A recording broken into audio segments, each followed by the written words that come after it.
जनगण मन अधिनायक जय हे भारत भाग्य विधाता। पंजाब सिंध गुजरात मराठा द्राविड उत्कल बंगा। विंध्य हिमाचल यमुना गंगा उच्चल जलधि तरंगा। तव शुभ नामे जागे तव शुभ आशीष मागे।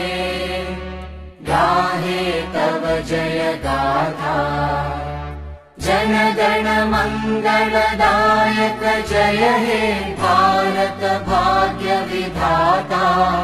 जय हे जय हे जय हे जय जय जय जय हे।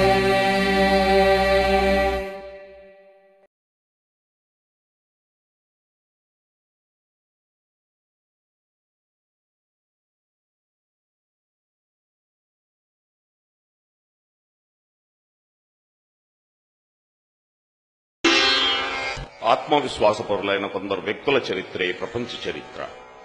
విశ్వాసం అనేది మనిషిలోని దివ్యత్వాన్ని బయటకు తీస్తుంది. మీరు దేన్నైనా సాధిస్తారు. అఖండ శక్తిని ప్రదర్శించడానికి కావలసిన ప్రయత్నం చేయనప్పుడే మీకు అపజయం కలుగుతుంది.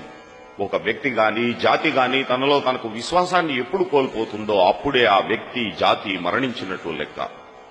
మనలో మనకు విశ్వాసం, భగవంతుడిలో విశ్వాసం, ఇవే గొప్పదనానికి మూల కారణాలు. మన 3 కోట్ల దేవతలలోనూ మనకు విశ్వాసం ఉన్నా, అడపాదడపా విదేశీయులు మన మధ్య చొప్పిస్తూ వస్తున్న దేవతలందరిలోనూ మనకు విశ్వాసం ఉన్నా, మనపై మనకు విశ్వాసం లేకపోతే మనకు నిష్కృతి ఉండదు. ఆత్మకు సాధ్యం కానిది ఏదీ లేదు. పాపం అనేది ఏదైనా ఉంటే అది మనం దుర్బలమని లేదా ఇతరులు దుర్బలని అనడమే. ఇంతకు మించి పాపం మరొకటి లేదు. మీరే విధంగా కాదలుచుకుంటారో అదే ప్రకారం అవుతారు. మిమ్మల్ని మీరు బలహీనులుగా భావించుకుంటే మీరు బలహీనులే అవుతారు. బలవంతులుగా భావించుకుంటే బలవంతులే అవుతారు. స్వతంత్రులవ్వండి. ఎవరి నుండి ఏమీ ఆశించవద్దు. ఒక్కసారి మీరు మీ జీవితాలను సింహావలోకనం చేసుకుంటే ఏనాడూ లభించని అన్యుల సహాయానికై వృధాగా శ్రమపడినట్లు అర్థమవుతుంది. మనకు కావలసిన లభించే సహాయమంతా మనలో నుండే లభించిందనేది నిర్వివాదాంశం. నాకు చేత కాదు అని ఏనాడు అనుకోవద్దు. మనం అపార శక్తివంతులం. మన ఆత్మశక్తితో పోలిస్తే ప్రకృతి, కాలం, ప్రదేశం ఇవన్నీ చాలా అల్ప విషయాలు. ఏ పనైనా సరే ప్రతి కార్యాన్ని మనం చేయగలం. మనం అపార శక్తివంతులమన్న విషయాన్ని ఎన్నటికీ మరవకండి. మనం ఆ పరమాత్ముడి బిడ్డలమే. అమేయ శక్తి సంపన్నుడైన ఆ విశ్వాత్మకుడి ప్రతిరూపాలం. మనం పవిత్ర పరిపూర్ణ జీవనులం. ఈ భూమి మీద పుట్టిన దివ్యాత్మ ప్రతిబింబాలం. మనం పాపులమా? మానవుణ్ణి పాపి అనడమే అన్ని పాపాలకు మించిన పాపం. ఇంతకు మించిన దూషణ వాక్యం మరొకటి లేదు. మానవుడు పాపి కాడు, అమృతపుత్రుడు. ఓ సింహ సదృశులారా లేవండి. గొర్రెల వలె బలహీనుల వలె భ్రాంతిని వీడండి. మనం శాశ్వత ఆనందానికి వారసులం, అమృతాత్ములం, సర్వస్వతంత్రులం. పోరాటాలను, పొరపాట్లను ఎన్నడూ పట్టించుకోవద్దు. అపజయాలను, వెనుకంజలను అసలే పట్టించుకోవద్దు. సదా మీ ఆదర్శాలనే అంటిపెట్టుకోండి. ఎన్నిసార్లు అపజయం పొందినా సరే పట్టు వదలక గమ్యాన్ని చేరే వరకు ప్రయత్నిస్తూనే ఉండండి.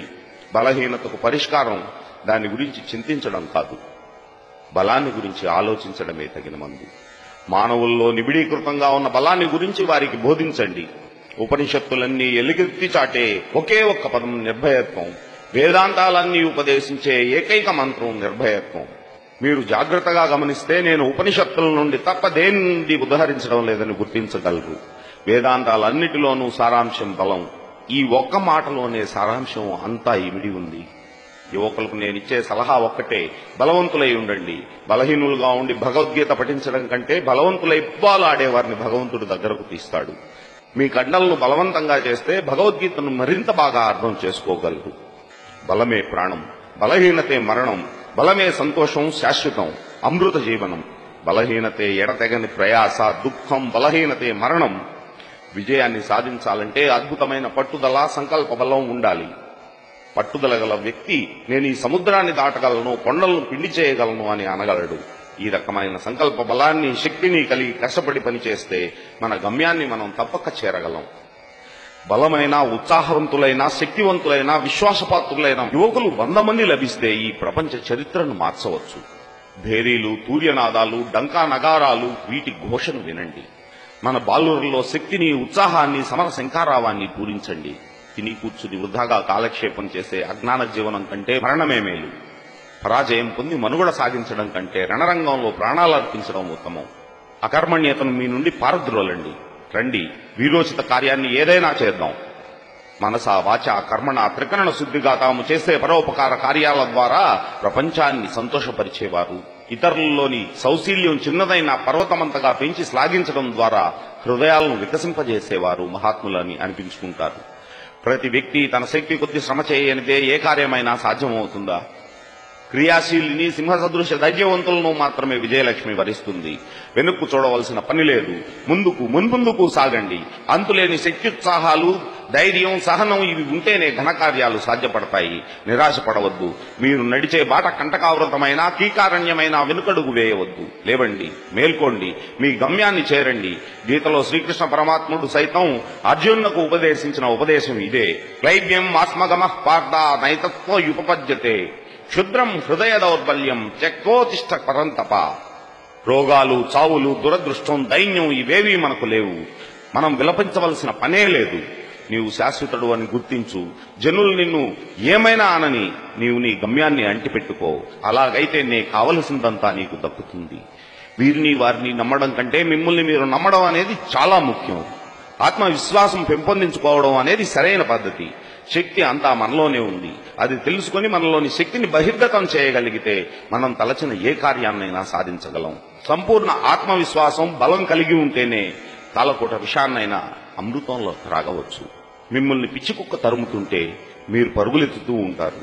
మీరు ఎంత దూరం పరుగులెత్తినా అది మిమ్మల్ని తరిమి కొడుతూనే ఉంటుంది. నిలబడి ఒక్కసారి తిరగబడండి, అది తోక ముడిచి పరిగెడుతుంది.